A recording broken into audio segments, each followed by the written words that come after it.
So, you want to get out of debt. Hey guys, I'm Jim Garrity. Thanks for checking out my channel where we talk about personal finance and the steps you can take towards financial freedom. You know, when it comes to debt, you often hear about good debt and bad debt. Things like good debt being low interest debts, mortgages, etc., etc. Bad debts being credit cards, student loans, personal loans. But in my opinion, all debt sucks. I don't like any debt, and you deserve to know that up front because much of the advice you're going to get from me is going to be things that I do in my personal life that are working for me and come from that kind of paradigm of staying out of debt. My wife and I had a transformational year in 2019 when we paid off $97,000 of mostly student loans. And we paid that off in 10 months. 10 long, miserable, wonderful, life-changing months. While theoretically, we could have lived with some of those student loans, we could have lived with some of those lower interest loans that we were carrying around, we decided just to get rid of them all, start fresh, wipe the slate clean. So if you're coming to me for advice about debt, my advice is to pay off your loans. You want to get that confusion completely out of your life. You want to pay off your loans, except maybe the mortgage. Because what you're really doing in that situation is putting more of your hard-earned money back into your hands to do with as you please. To invest, to buy a house, to buy a better car, whatever. And while maybe some more sophisticated financial advice that you'll hear, maybe some of the more sophisticated financial channels on YouTube may be associated with paying off the higher interest debts and focusing on maybe getting low interest loans and putting your money best spent elsewhere. Mathematically, it all makes sense, but let's be real. For most Americans, that's putting the cart before the horse. And look no further for why you should live debt-free than 2020. When the pandemic hit, it was a mess for millions of Americans financially. It was a disaster. And not to brag, but it wasn't a disaster in my house. We were able to breathe. We were able to relax. We were able to buy takeout food and help out the community and tip the driver a nice big tip. But we wouldn't be in that position unless we took the transformational steps that we had to take and that chances are you need to take. It's an amazing feeling. It just feels free. And if you think that's for you, I'm proud of you and I know you can do it. So here's a couple steps that I would suggest you take to get debt-free this year. Before I get into it, do me a favor, hit the subscribe button, hit the like button, help me grow this channel. I want to get this message to as many people as I possibly can, and I'm not going to get there unless you help me out by subscribing and liking right now. All right, let's get started.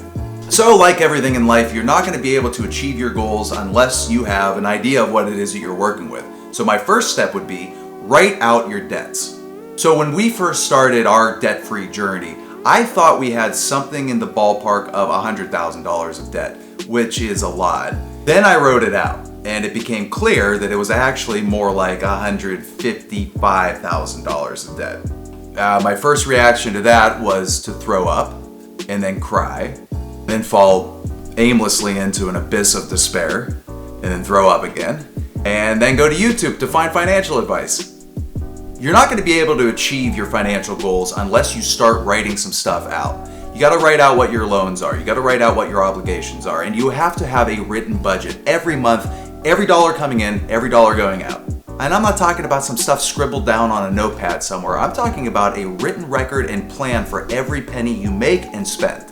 Then and only then are you going to be able to actually assess the situation you're in and try to get a clear picture of what your next steps are going to be. Let's say, for example, that you and your partner bring in roughly $4,000 after taxes each month. Let's also say that you're spending $800 a month on your debt obligations. Until you see that on paper, you're not going to understand how crazy your debt obligations might actually be. Let's say you're in that kind of a situation. Imagine having $800 extra a month to spend on something else, something more productive, instead of giving it to a complete stranger in another city at some bank. I found that writing out my financial picture actually gave me direction, gave me motivation, and I'll tell you what, when you start tracking it regularly and you start to see your debt column come down as you start paying off your debt, hey, that feels good. You're starting to get some of that good energy rolling, some of that good momentum. The bottom line on that one is you're not going to have an idea of where to go unless you actually see on paper what are you dealing with. Then once you have kind of a clear idea of what you're dealing with, the next step towards getting out of debt is to find a method and a plan that works for you. In the financial world, there are two primary methods you hear about all the time when it comes to getting out of debt: the snowball method and the avalanche method. Now, the snowball method was made popular by financial guru Dave Ramsey. And it states that you take your loans, you line them up from the smallest loan to the biggest loan, and that's the order you pay them off in. So what you do is, as you're paying all your extra money towards that smallest loan, you're paying the minimum on the others. The smallest loan gets paid off, that feels good, hooray, victory. That gives you some momentum and it keeps you in the game. So psychologically, it's keeping you engaged, and then you just start taking all that money you were putting on the smallest loan, moving up to the next one, and then the next one, and then the next one. The avalanche method, on the other hand, states that you pay your debts off the largest interest loans first. The advantage if you're taking that route is that you're saving more money in the long run. The risk is if you lose your momentum along the way and you lose your will, if you don't have the fire underneath you, you may not stay in the game. You may not see those loans coming down fast enough. You may lose a little bit of interest. That's the advantage of the snowball method. It's quick wins fast as you pay off those couple $100 loans first, maybe the credit card, maybe whatever's left on the car. So obviously I vouch for the snowball method because my wife and I, we followed the Dave Ramsey program, and that's the method we took. I remember when I paid off my first debt. It was the first time I paid off any debt in my entire life. I called like 5 or 6 people, and then I got in my newly paid off, beloved Nissan Frontier 2013 SV package, sweet piece of machinery, and just driving it felt 100% different. And while in the long run, yeah, we may have lost a small amount of extra money on interest, it really wasn't much. We paid off our debts in 10 months. If your window is looking about that long or short, if you think you can get it done within the year, maybe a couple months, I would seriously suggest you take the snowball method, just because it's like a game at that point. And honestly, the amount of money you lose is not much compared to how good it feels along the way. Bottom line, you gotta sit down and actually say, which one is the method that I wanna take? Which is gonna work more for me? Be honest with yourself. You know your strengths and weaknesses. One of the fun things you can do that I did that really motivated me was I laid out all my loans and I calculated with interest how much money I was giving to banks. It was something like $180,000. And I saw that number and I thought, oh, no. I gotta get that money back in my pocket. So do your research, find your plan, and hey, don't forget to celebrate along the way when you have those victories. Hooray! Affordable celebrations though, not go on vacation celebrations. Buy a pizza or go bowling. If that's ever a thing again. And now from a break. Oh. This is Rocco. Rocco, say hi. Rocco, no.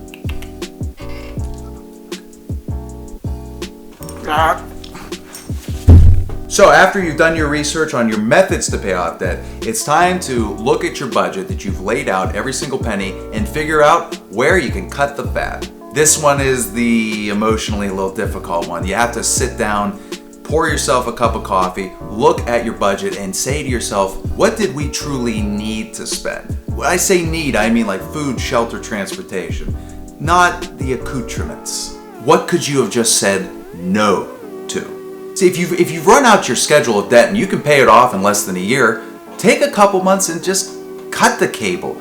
Get rid of Amazon. Think about it this way. My cable bill is a little more than $120 each month, but Netflix is like $16. So if you can pay off your debt in 5 to 12 months, maybe your new hobby becomes watching everything that's on Netflix and figuring out how to make gourmet meals out of what they sell at Aldi.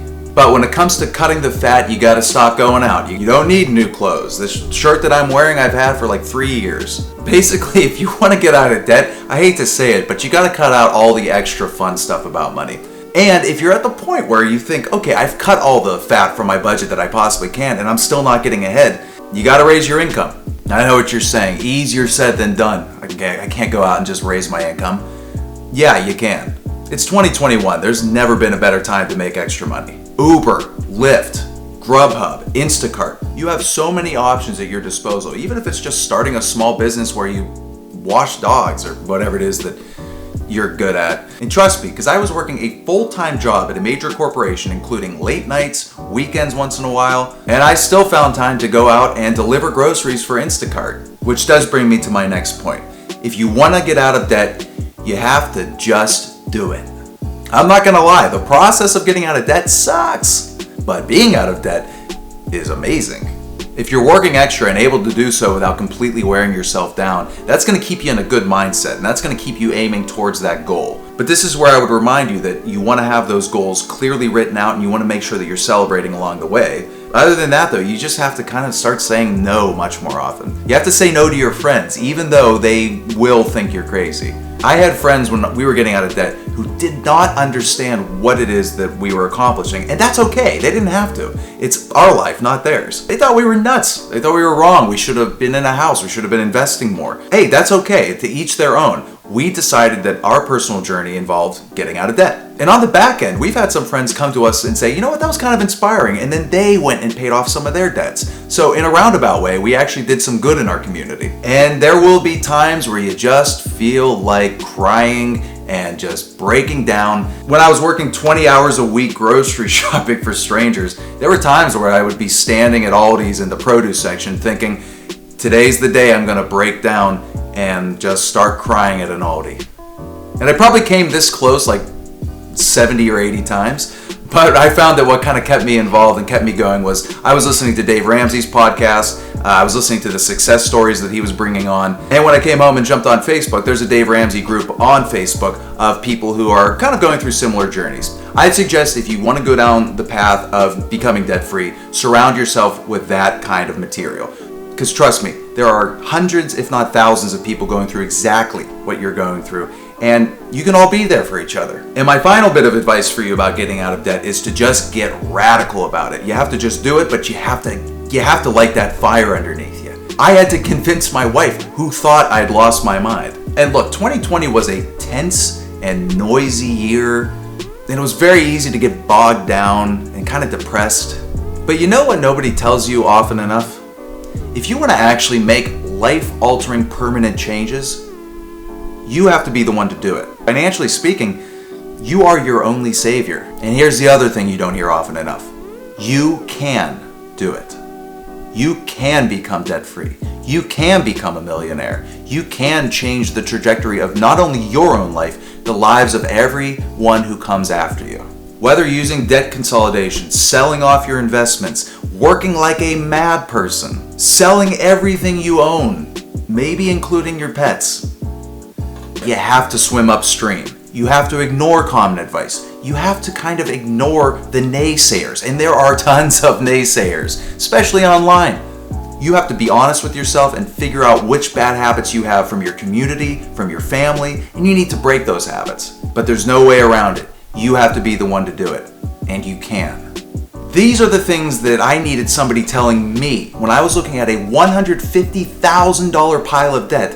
This is what I needed somebody to reassure me of. So go ahead and get after it, make some power moves, make some permanent change, and do me a favor, subscribe to my channel, like this video. Let's grow this message. Let's get this out to more people. Enough negativity, more positivity, more positive vibes this year. And do me a favor, head down to the comments and let me know how much you plan on paying off this year. I'm really curious to see what your answers are. Thanks for watching, and we'll see you next time.